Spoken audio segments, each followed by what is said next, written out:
Makakakuha siya ng madaming Ako magselos niyan si Pauline. Hi guys! Samahan niyo akong bilhin ng pasalubong si Yebert. Bibilin ko palang sapatos kay Yebert is yung Timberland. Ayun yung gusto niya guys. Gusto niya daw yan kasi bagay daw yan sa lahat. So bibilan natin siya. Pero hindi naman pwedeng ako lang yung meron. Dapat meron din siya. Guys, yung gusto ni Yebert, bibilin natin. Bayaran na natin guys. Babayad na tayo. Ayan guys.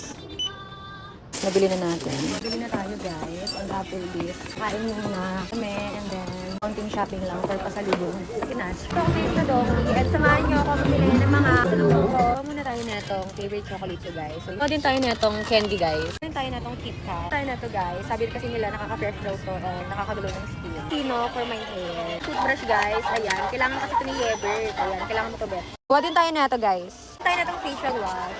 Bili rin tayo na ito face mask. Ayan. Bili din tayo na itong setting spray. Bili tayo na itong dry shampoo guys. I-share nga pala ako sa inyo guys. Dito nga pala ako lagi nanonood ng movie sa Lock TV. And ito nga pala yung pinapanood ko ngayon guys. Pala lahat ng pinamili ko. Dahil pag nangyari kanina kasi exceed na ako doon sa Gcash ko so hindi ko na siya makasya na ng pera kanina. So sobra akong na-stress. Nag-aayos na ako at naging pakadalo uwi na ako. Ay, so nakauwi na ako and ayan, nandito na naman si Pauline. Ba't kaya nandito na naman to, no? Wala lang, namiss kasi kita Ay, namiss ako. Ayan. May pasalubong din naman ako sa'yo. Si Yebert kasi guys, nasa baba pa. Na, ewan ko nag-toothbrush ata yun. Hindi ba binilang ko nga si Yebert ng sapatos. So, tignan mo nga yung sapatos niya kung maganda. Tingnan ko maganda. Ganda!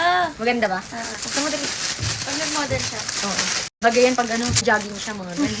Nilagay ko yan kay Yebert kasi gusto din niya daw yan. And also, gusto ko rin naman yun para sa kanya kasi nga bagay yan sa lahat. Pakitin ko dito si Yebert and ikaw, itago mo muna yan sa kumot. Tawagin na natin siya. Kaya pa naman tawagin yung batang yun. Benteng tawag. Yung parang manggigigil muna ako sa kanya guys bago siya sumagot. Yebert! Chat mo So siya. guys, iti-chat na natin siya. Bakit? Ano yung meron? Ayan, umakit na siya sa mahiwagang pinto. Ano meron?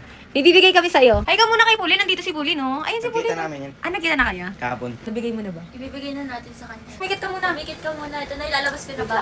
Lalabas. So, ready ka na ba? Ready ka na ba? Siyempre. Tingin mo, ano muna yan? Susi ng e-bike ko, church. Ayan, sa tingin mo, ano sa'yo, Bet? Damit. Damit, okay. Hindi natin patatagalin, okay? Okay, black. 10, 9. Ang tagal naman siya. Okay na, game na. 1, 2, 3, go. Lo, yung paborito kong sapatos tayo. Pinapanood ko sa TikTok ah. Gagana lang yun, binili ko lang yun sa ano. Gusto mo yan? Magsusundalo ka na. Ganda. Maganda ba? Ito yung gusto kong sapatos eh. May bitaw, may bitaw. Meron. Makakakuha siya ng madaming Wala, baka magselos niyan si Pauline. Ganda? Ano masasabi mo? Thank you. Thank you lang! Kiss mo si Amo. 1K ka din sa Ala, ang ganda naman pala. Kiss mo. Oh, wala man lang hug dyan. Thank you lang. Sige lang eh. Grabe talaga. Oh, ano sabihin mo? Thank you. So, ayun lang guys. Ito yung regalo ko kay Yebert. Actually, hindi ko naman siya regalo talaga kasi hindi niya pa naman birthday. Pero magpakabait ka and syempre marami pa akong bibigay sa'yo. Basta sabagan mo lang lagi at huwag ka napasaway kasi nabibisita ako sa inyo minsan. So, yun lang guys. Bye!